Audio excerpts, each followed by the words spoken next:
सब लोग ध्यान देना, मैं आपको एक ही बारी में मोस्ट ऑफ क्वेश्चंस के आंसर्स को बताता हूँ, मगर मैं लिखने का कम से कम ट्राई करूँगा। जैसे पहला स्ट्रक्चरल आइसोमर, आइसोमर की definition, those compound which have same formula but different chemical structure, different structure are known as structural isomer. आप draw the structure isomers of butane, butane का बनाना है। और प्रोपेन का क्यों नहीं बनता, तो पहले ब्यूटेन को बनाते हैं। ब्यूटेन होता है 1 2 3 4, इसे कहते हैं एन ब्यूटेन, जो लीनियर ब्यूटेन होता है। इसमें बाकी सब क्या लगा दोगे बच्चों, हाइड्रोजन।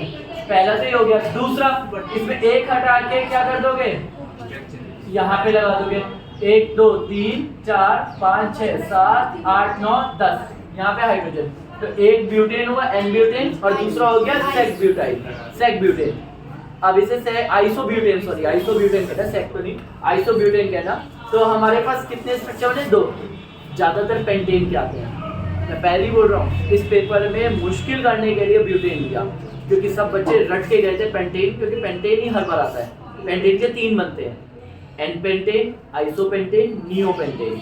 नियोपेंटेन में जैसे एक कार्बन नीचे लगाने, एक कार्बन ऊपर लग जाता है, तो मतलब ये 4 तरह का कार्बन लग जाता है। बाकी सारी स्ट्रक्चर ऐसी ही रहती है। तो ये 3 याद रखना पेंटेन के, ये डिफॉल्ट सेटिंग में ये याद रखना। और मुश्किल पेपर हुआ तो ब्यूटेन दे दिया। अब कहा प्रोपेन का क्यों नहीं बन पाया, प्रोपेन में कितने कार्बन होते हैं सर, 3। अगर आप इस कार्बन को हटा के कहीं पे भी लगा दो, तो उसका स्ट्रक्चर में कोई चेंज नहीं आएगा, उसके नाम में भी कोई चेंज नहीं आएगा। रीजन, अगर आप इस कार्बन को यहाँ से हटा के यहाँ पे भी लगा दोगे, तो भी वो 3 ही कार्बन रहेंगे एक लाइन में। इस कार्बन को हटा के अगर आप यहाँ लगा दोगे, तो भी वो 3 ही कार्बन रहेंगे लाइन में। तो मतलब प्रोपेन का कोई आइसोमर नहीं बनता है, क्योंकि यहाँ पे कोई अदर पोजीशन नहीं होती जहाँ पे वो जुड़ सकता है, तो इसको कोई और नाम नहीं बन सकता। ठीक है, due to lack of another carbon, अगर एक कार्बन हटेगा तो इस पे बाकी कार्बन की कमी होनी होती। कम से कम आइसोमर बनने के लिए 3 कार्बन चाहिए होते हैं बचे हुए, एक हटा के 3 कार्बन बचने चाहिए। तो यहाँ पे अगर एक ही हटा दो तो 2 ही कार्बन है, तो बन ही सकता। नेक्स्ट आता है ब्यूटेन को जलाया जाए। ब्यूटेन मतलब है C4H कितना हो गया 10, जलाया गया, ऑक्सीजन के प्रेजेंस में निकलेगा कार्बन डाइऑक्साइड प्लस क्या निकलेगा बच्चों, वाटर। अभी ये रिएक्शन क्या नहीं है, बैलेंस। आपको बैलेंस तो करनी पड़ेगी, बैलेंस कर लोगे, बहुत सिंपल है। Differentiate between flames obtain when butane and butyne. हमारी एलपीजी गैस में ब्यूटेन होती है, जब गैस पूरी भरी हुई होती है तो कौन से कलर की फ्लेम आती है, ब्लू। और जब गैस खत्म होने वाली होती है तो ऑरेंज और येलोइश फ्लेम आती है। सोचो, ये हमारे जानबूझ के घर से रिलेट करता हुआ क्वेश्चन पूछा गया, मगर तुम्हें ये पता ही नहीं होता कि एलपीजी में कौन सी गैस है, हमारे घरों में कौन सी गैस आ रही है, तो हम लोग रिलेट नहीं कर पाते। लड़कों के लिए आफत हो जाएगी, समझ में आ रहा है। जब गैस खत्म होने वाली है तो पीली और संतरी, यानी कि येलो और ऑरेंजिश हो जाती है। तो येलोइश फ्लेम होती है ब्यूटाइन की, क्योंकि वो इनकम्प्लीट कंबशन होता है, और ब्यूटेन अच्छे से चलता है इसलिए ब्लू फ्लेम के साथ चलता है। समझ गए, जो कंप्लीट कंबशन होता है वो अच्छे से चलता है, इसलिए उसका फ्लेम ब्लू होता है। इनकम्प्लीट मतलब आधा अधूरा जो चलता है वो येलोइश या ऑरेंजिश फ्लेम के साथ चलता है। आंसर येलोइश में लिख लेना, ठीक है। नेक्स्ट आता है what is meant by functional group. What is meant by functional group, functional group. Functional group क्या होता है, फंक्शनल ग्रुप एक हेटेरो एटम होता है। परसों लिखा हुआ था क्वेश्चन, परसों जब हम प्रैक्टिस कर रहे थे तो हेटेरो एटम आ रहा था, याद आ रहा है, hetero atom, name the hetero atom. तो functional group are hetero atom, ठीक है, विच क्या बोलते हैं, which signify properties of compound. अगर ये OH लगा होगा तो अल्कोहल की प्रॉपर्टी होगी, CHO लगा होगा तो एल्डिहाइड, यानी कि किसी भी कंपाउंड की प्रॉपर्टी फंक्शनल ग्रुप पे डिपेंड करती है, ठीक है। तो इसकी डेफिनेशन लिख लोगे। इसका टेबुलर फॉर्म में स्ट्रक्चरल और फंक्शनल बताना है। पहले स्ट्रक्चर बनाना है, इथेनॉल का फॉर्मूला 2 कार्बन और लास्ट में OH। तो हर कार्बन कितने बॉन्ड बनाता है, इसने देखो कितने बना लिए, कितने बना लिए, 2, तो बचे कितने, 2। इस कार्बन ने कितने बॉन्ड बना लिए, बचे कितने, 3। किससे बनाएगा ये, हाइड्रोजन से। फॉर्मूला देखो क्या बना, C2H कितने, 1 2 3 4 5 H5, लास्ट में ये है इथेनॉल का फॉर्मूला फंक्शनल ग्रुप क्या है इसमें? वेरी गुड, फंक्शनल ग्रुप है अल्कोहल, जिसको हम लोग कहेंगे क्या? OH। OH इसमें फंक्शनल। इथेनोइक एसिड कितने कार्बन? 2, मगर कोई एसिड में दूसरे पे डबल OH होता है, तो double bond oxygen, single bond OH।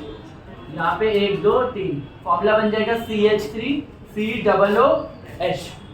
Functional group होगा COOH, carboxylic acid. Done. I hope कि मैंने प्रैक्टिस करा रखी हो तो तुम्हें आता होगा, वरना तुम ये छोड़ रहे होगे, मुझे नहीं पता। एक रूल था शायद, वहाँ कुछ ऐसा ही लग रहा है, ध्यान से पढ़ो। 2 कंडक्टर हैं, एक में करंट नीचे जा रहा है और एक में करंट, तुम्हें मैग्नेटिक फील्ड की डायरेक्शन पूछिए। एक में कुछ ऐसा होगी और एक में कुछ ऐसे होगी, तो जब कोई नीचे है तो इसमें मैग्नेटिक फील्ड नीचे से बाहर की ओर आ रही होगी, मतलब तो यहाँ से बाहर की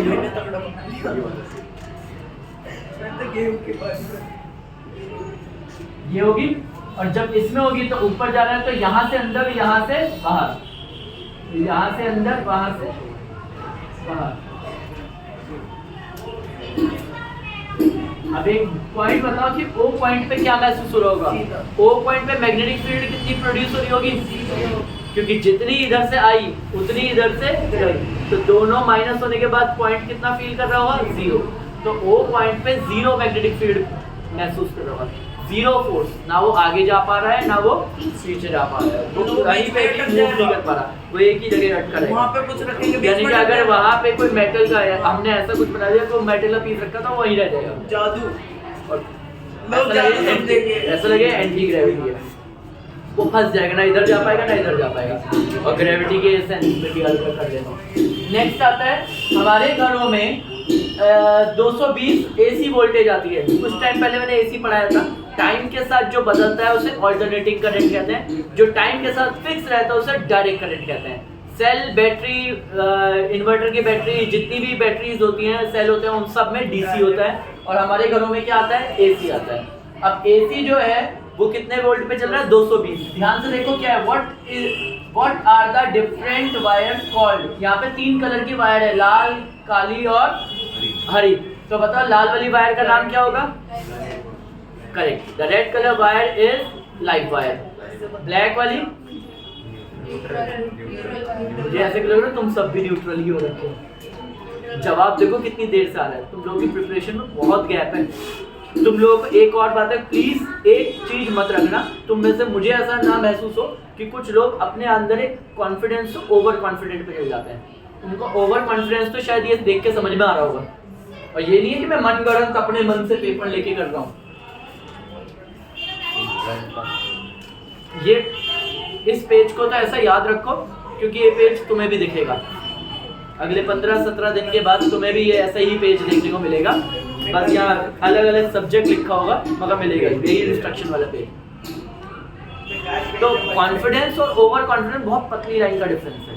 तुम लोगों की शांति देख के मुझे ऐसा लगता है कि तुम लोग की तैयारी बिल्कुल नहीं है, मगर कई बार ऐसा लगता है कि तुम लोग काफी तैयार हो। जो मुझे महसूस होता है, मुझे जो महसूस होता है तुम्हें पढ़ाता है। चलो, लाल वाली लाइव वायर, काली वाली और ग्रीन वाली तो अर्थ या ग्राउंड वायर, ठीक है। What is the potential difference between red wire and black wire? जवाब दो, कॉन्फिडेंस है तो जवाब दो। कभी नहीं पढ़ा, मैं भी तुम्हें सही बोल रहा हूँ, कभी नहीं पढ़ा, मैंने भी नहीं पढ़ा, मैं कुछ बोल रहा हूँ क्योंकि ये इस स्केल पे चेक कर रहा है। ये हॉर्स के क्वेश्चन है जिसमें हायर ऑर्डर थिंकिंग स्किल है। इस पूरे क्वेश्चन में सिर्फ एक ही जगह वैल्यू दी थी, एक ही वैल्यू दी थी, ध्यान से देखो, पोटेंशियल डिफरेंस। इसका नाम है पोटेंशियल डिफरेंस, दो चीजों का अंतर। तो इसने क्या पूछा? पोटेंशियल डिफरेंस बिटवीन लाल और काली। लाल में जितना आता है काली उसी को न्यूट्रलाइज करती है। तो दोनों का अगर अंतर देखोगे तो उन दोनों का अंतर उतना ही आएगा जितनी वोल्टेज आपने लगाई है। कितना आएगा? 220। अगर आपकी लाल में 220 जा रही है और वापस 210 आ रही है तो 10 वोल्ट का कहीं लीकेज है। वो लीकेज कौन पकड़ रहा होगा? ये चीज सिखाई जाती है, ये चीज एक्सपेरिमेंटली कराई भी जाती है। स्कूल्स करा नहीं रहे हैं, मैंने तुम्हें जितना पढ़ाया है उसमें थोड़ा सा दिमाग लगा रहे हैं तो आप तुम्हें समझ में आया। जैसे मैंने लीकेज वर्ड यूज किया तुम्हें क्लिक हो गया कि कहाँ जा रहा होगा वो 10 वोल्ट का। इसीलिए हमारे फ्रिज, कूलर वगैरह, फ्रिज, स्विच बोर्ड, कई बार करंट लग रहा होता है हमें, उनमें अर्थवायर नहीं लगी होती तो हमें करंट क्यों? क्योंकि वो लीकेज को लेके ही नहीं जाते, वो हमें सेफ्टी नहीं करते। तो अब ग्रीन कोटिंग वाले इंसुलेशन वाली वायर का फायदा क्या होता है? ये हमें सेफ्टी प्रोवाइड करते हैं। It provide safety to the electric circuit and क्या बोलते हैं जितने भी पर्सन है जो उनको यूज कर रहे हैं, तो इन्हें सेफ्टी प्रोवाइड करते हैं। ये पूछा गया ना what is the role of green wire, तो green wire, the role of green wire is providing earthing. अब अर्थिंग में क्या होगा? It is the safety method which prevent from short circuit and, देखो मेरे वर्ड्स में तुम लोग ढूंढ लोगे अपने जवाब को। शॉर्ट सर्किट और ओवरलोडिंग में जितना भी एक्स्ट्रा करंट है उन सब से बचने के लिए या लीकेज करंट से बचने के लिए हम अर्थ वायर यूज करते हैं। क्लियर है? All set. Short circuit overloading से बचने के लिए एक चीज और लगाई जाती है, सेफ्टी डिवाइस। करेक्ट। तो तुमने समझा, क्वेश्चन को पलटा गया, फ्यूज की जगह अर्थ वायर को यूज किया गया। तो अर्थ वायर सिर्फ लीकेज को कंट्रोल करती है। All set? क्लियर?